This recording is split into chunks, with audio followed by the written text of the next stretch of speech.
Bonjour les yogis, aujourd'hui on fait l'arc, Dhanurasana.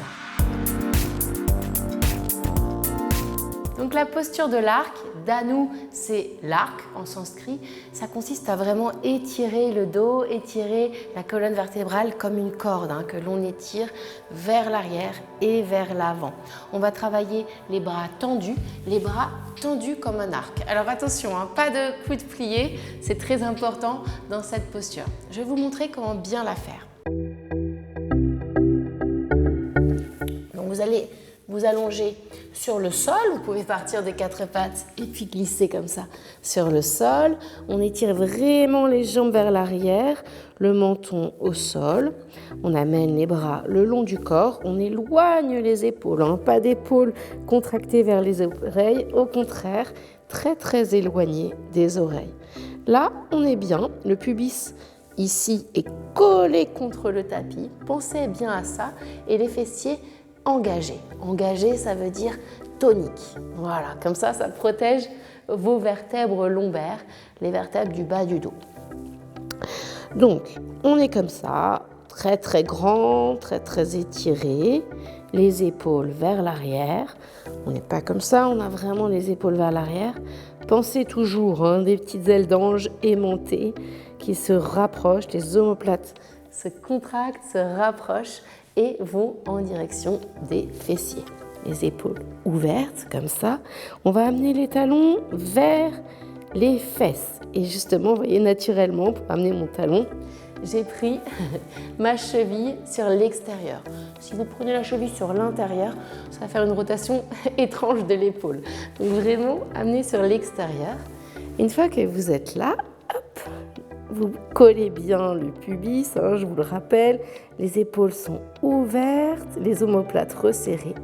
Et là, on va monter les pieds vers l'arrière et vers le plafond. Donc, hop, on inspire, on monte les pieds vers l'arrière et vers le plafond. Vous voyez, je monte toute seule. Hop, on colle le pubis au sol. Et puis on voit naturellement qu'il y a des petits balanciers dans l'arc. Quand on inspire, on se grandit. Et quand on expire, on redescend. Sentez, vous aussi, on inspire toujours par le nez et on expire par le nez en yoga.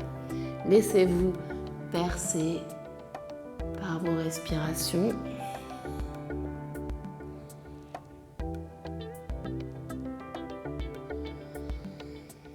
C'est vraiment une posture qui masse le bas-ventre.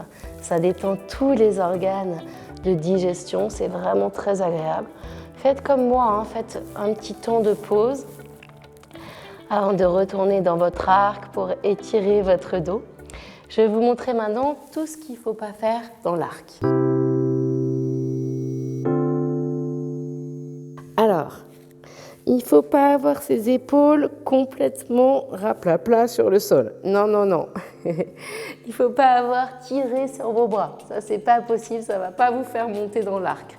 Si vous avez les épaules raplapla, les coudes pliés et que vous contractez votre dos comme ça, vous voyez, vous n'allez pas du tout haut, vous n'êtes pas bien.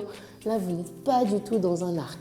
Donc, les épaules vers l'arrière, les bras tendus. Pareil pour le bas du dos.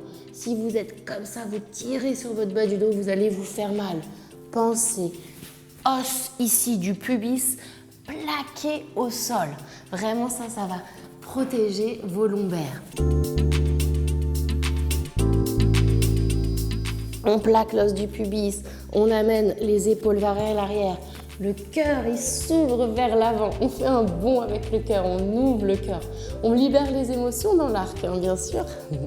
Et puis voilà, on monte, pensez, hop, les pieds vers le haut. Et puis la nuque, vous voyez là, je l'ai fait, hop, ça c'est mauvais. Il vaut mieux avoir la nuque dans le prolongement de la colonne vertébrale. Et bien sûr, ce qu'il ne faut pas faire, c'est arrêter de respirer.